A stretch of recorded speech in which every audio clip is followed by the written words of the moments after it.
Halo pemirsa, petaka di tangan murid durhaka. Seorang guru wanita di Banyuasin meregang nyawa di tangan muridnya sendiri. Remaja ini bahkan tega memperkosa korban. Ironis, pembunuhan ini dipicu dendam dan sakit hati. Saya Rizky Hasan, kita berjumpa kembali dalam program Berita Kriminal. Bersama kita akan mengungkap dunia kejahatan dengan berbagai laporan kriminal dalam Sergap Investigasi.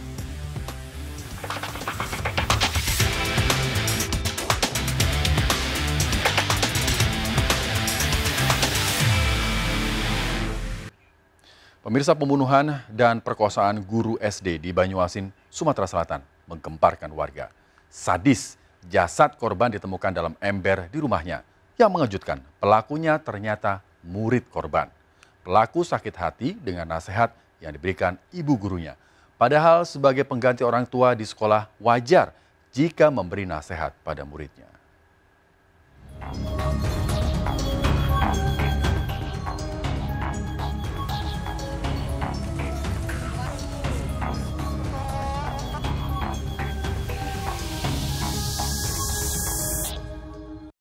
Kok nangis?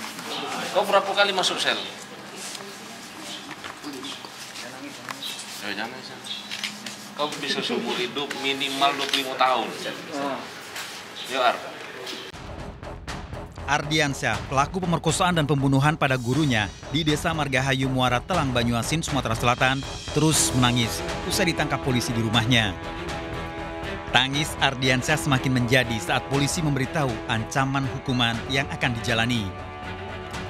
Padahal sebelumnya Ardiansyah berlaku sadis pada Efriza, seorang guru yang mengajarnya semasa duduk di kelas 4 SD.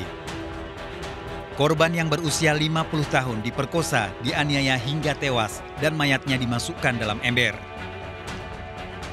Ardiansyah mengaku dendam karena pernah dinasehati 8 tahun lalu saat berada di kelas 4 SD. Ada hubungan apa? Pernah jadi muridnya, Pak. Oh, ya. Berapa lama kau jadi muridnya? Tahu. Setahun? Iya. Kelas berapa waktu itu kau? Kelas 4 SD, Pak. 4 SD? Udah lama sekali. Mayat Efriza ditemukan teman-teman gurunya di dalam rumah kompleks sekolah tempatnya mengajar. Teman-teman korban curiga karena selama 3 hari Efriza tidak bisa dihubungi dan handphone mati. Saat ditemukan, mayat berada dalam ember besar yang ditutup spray dan diikat. Korban ditemukan tanpa busana. Teman-teman korban datang ke rumah, curiga karena pintu terkunci dari luar. Ya, karena kuncinya dia kan biasanya ditaruh di dalam tas, ini kunci ada di bawah meja. Kondisinya seperti apa saat ditemukan, Pak? Ya kalau warga ngeliat ya kayak yang kami ini tadi, kepala ke bawah, kaki ke atas di dalam. Utuh, Pak, ya? Itu utuh, Pak, ya? Apa? Lengkap semuanya. Iya. Enggak dipotong-potong. Enggak. Dari hasil visum luar yang dilakukan tim forensik Rumah Sakit Bayangkara Palembang, korban meninggal 2 hari sebelum ditemukan. Selain itu, terdapat sejumlah tanda kekerasan di tubuh korban. Kekerasan tubuh lah kayak memar. Di bagian apa? Di daerah leher dan juga daerah lengan. Jadi untuk dugaan sementara penyebab kematian korban ya? Untuk sebab kematian ini kita tidak bisa tentukan, belum bisa kita tentukan karena memang tidak diotopsi. Jadi kita cuma ada tanda-tanda apa yang kita temukan aja di bagian luar tubuh. Kalau untuk kepastian sebenarnya harus diotopsi. Jadi kita periksa dalam baru ketemu apakah dia betul mengalami misalkan pencekikan atau pemukulan. Sementara dari hasil penyelidikan polisi, Ardiansyah diduga melakukan pemerkosaan sebelum membunuh. Luka di leher korban diduga karena penganiayaan yang dilakukan Ardiansyah karena ditemukan ikat pinggang dan kabel charger handphone di mayat korban. Sejumlah barang berharga milik korban ternyata juga hilang. Olah TKP diduga adanya sperma pelaku. Namun masih kan kita cocokkan sperma pelaku dengan yang di tubuh korban. Ada barang yang hilang, Komandan? Sementara barang yang hilang HP 2 waktu kita tangkap amankan pelaku AR sempat dipegang di badannya ada 2 HP. Dalam rekonstruksi yang dilakukan di Polres Banyuasin, Ardiansyah memperagakan sebanyak 32 adegan. Dari rekonstruksi terungkap fakta baru pembunuhan yang dilakukan tersangka. Tersangka memastikan kematian korban kembali melakukan penganiayaan. Saat mungkin korban sudah mulai berontak atau pingsan ya, setelah itu untuk memastikan yang bersangkutan meninggal sebelum dimasukkan ke ember di leher. Ardiansa yang putus sekolah sejak kelas 4 SD dan bekerja sebagai operator kapal tongkang menyadari tindakan kriminal yang dilakukan. Ardiansa mencoba menghilangkan jejak pembunuhan. Saya tarik ke belakang, Pak. Kamu tarik ke belakang. Setelah kamu tarik ke belakang, kemana lagi? Saya masukin ke dalam bak, Pak. Bak, ember besar? Iya. Kenapa kamu masukkan dalam ember besar itu? Takut ketahuan, Pak. Hah? Takut ketahuan. Dalam pemeriksaan di kantor polisi, Ardiansa mengakui masih sering dinasihati korban meski sudah tidak sekolah. Bahkan Ardiansa pernah kepergok mencuri kotak amal di sekolah namun dinasehati. Ardiansa juga sering mendatangi rumah korban yang berjarak 20 meter dari tempat tinggalnya. Namun pelaku datang untuk melakukan pelecehan seksual. Korban pun menasehati karena tahu Ardiansa melakukan pelecehan seksual saat korban mandi. Ardiansa saat duduk di kelas 4 dikenal sering membuat keributan dan mengganggu teman-teman wanitanya sehingga korban sering menegur dan menasehati yang membuat pelaku menyimpan dendam. Tapi saya sering dihina, Pak. Dihina? Iya. Kenapa? Katanya mendingan kamu kerja daripada sekolah. Daripada sekolah kamu dongok. Apa? Dongok? Iya. Oh. Kayak nggak pernah dikasih makan sama orang tua itu. Oh gitu. Iya. Jadi kau dendam? Iya. Bener ini, kau dendam sama dia? Sama korban itu? Ardiansa beberapa kali mengintip korban saat mandi dan melakukan pencurian. Namun korban yang merupakan guru pengajarnya selalu menasehati dengan baik. Nasihat sang guru membuat Ardiansa sakit hati. Sebelum pembunuhan, Ardiansa menonton film dewasa di rumahnya, kemudian mendatangi rumah korban yang juga bertetangga sekitar pukul 4 sore. Masuk ke rumah gurunya, Ardiansa melakukan tindakan kekerasan seksual di ruang tamu. Korban terus melawan, berteriak dan meminta tolong pada warga dan dianiaya hingga tewas oleh Ardiansa. Setelah menyimpan mayat korban dalam ember, Ardiansa mencuri handphone, mengunci pintu dari luar, dan disimpan di meja teras rumah korban. Ardiansa ditangkap polisi setelah sejumlah saksi warga sekitar mengetahui pelaku sering mengintip korban saat mandi. Pelaku pun mengetahui waktu korban mandi di sore hari. Bahkan saat diperkosa, korban juga diduga baru selesai mandi.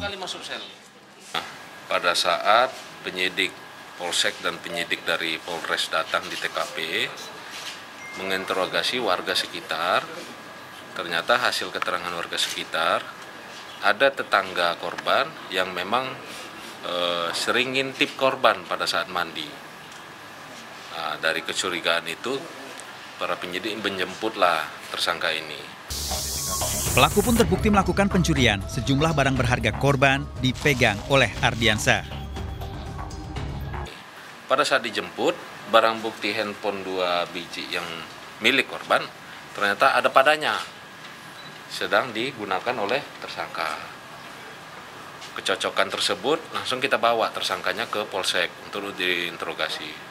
Setelah diinterogasi, tersangka mengakuinya. Menurut pengamat hukum dari Universitas Sriwijaya Palembang, Dedeng Zawawi, murid membunuh guru sebagai pelaku kriminal karena terkikisnya moral. Akibatnya remaja mudah terpengaruh hal negatif dari lingkungan sekitar hingga media sosial. Penegakan hukum oleh aparat seharusnya mampu mencegah pelanggaran hukum yang akan dilakukan termasuk oleh para remaja.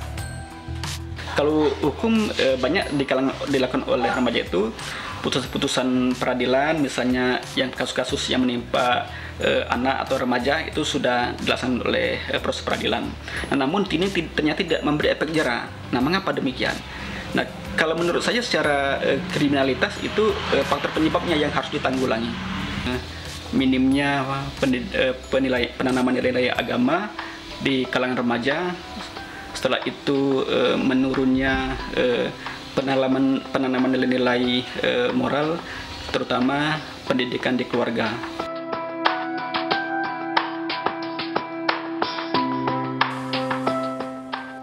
Pemirsa, diduga akibat korsleting listrik, kebakaran menghanguskan 8 rumah di Maros, Sulawesi Selatan. Warga korban kebakaran menangis histeris dan nyaris pingsan menyaksikan rumah mereka ludes terbakar.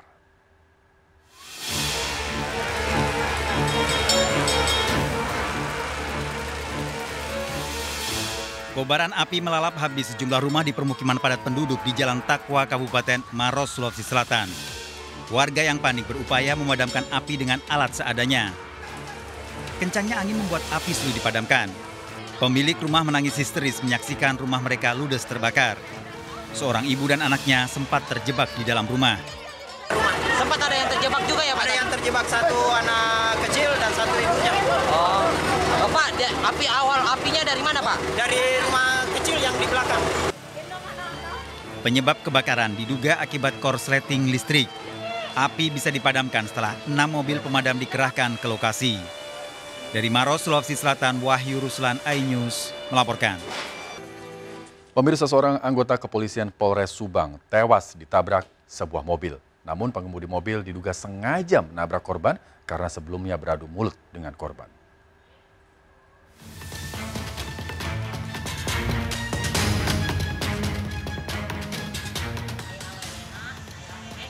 Detik-detik kecelakaan maut terekam kamera pengawas CCTV di Jalan Raya Pagaden, Desa Kamarung, Subang, Jawa Barat. Sebuah mobil melaju kencang, menabrak sepeda motor dari arah belakang, lalu hilang kendali. Ternyata ini bukan murni kecelakaan. Pengendara mobil sengaja menabrak sepeda motor tersebut. Berawal dari seorang anggota polisi, Brigadir Andi Suwardi, mengendarai sepeda motor beriringan bersama istrinya. Sepeda motor yang dikendarai sang istri menyenggol mobil pelaku. Sempat terjadi cekcok, namun mengetahui pelaku dalam pengaruh minuman keras, korban langsung pergi meninggalkan pelaku. Tanpa diduga, pelaku mengejar korban dan menabraknya dari arah belakang. Brigadir Andi Suwardi terpental dan tewas di lokasi kejadian. Itu kamu kendaraannya beli gadai ya? Iya Pak, gadai Pak. Yang buat nekat apa sih? Mabuk Pak. Sebelumnya apa nggak di anggota? Belum Pak, nggak kenal Pak. Pelaku kemudian menabrak seorang pengendara motor lain hingga korban mengalami luka-luka. Polisi mendapati ada niatan pelaku untuk mencelakai korban, Brigadir Andi Suwardi. Disitulah ada niat yang sudah terencana dari pelaku untuk mencelakai korban tersebut.